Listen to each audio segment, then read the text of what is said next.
Hola amigos, hoy hablaremos de cómo pedir comida en un restaurante.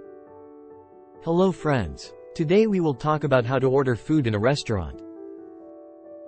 Hola señor, ¿cómo estás? Hello sir, how are you? Hola, estoy bien, gracias. Hello, I'm good, thank you.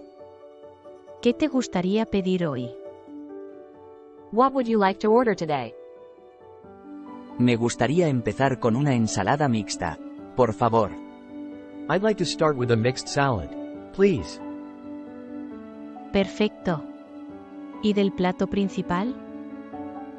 Perfect, and for the main course? Voy a pedir el filete a la parrilla con papas fritas.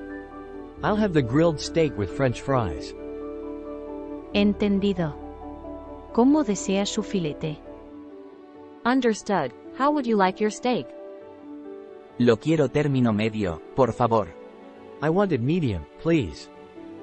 Muy bien. ¿Algo más? Very well. Anything else? Sí, ¿tienen algún plato vegetariano? Yes, do you have any vegetarian dishes? Sí, tenemos una opción de lasaña de verduras. Yes, we have a vegetable lasagna option. Perfecto, me quedo con eso. ¿Y para beber, tienen agua mineral? Perfect, I'll have that. And for drinks, do you have mineral water? Sí, claro. Agua mineral con gas o sin gas. Yes, of course. Sparkling or still mineral water? Sin gas, por favor. Still, please. Entendido. ¿Algo más? Understood. Anything else?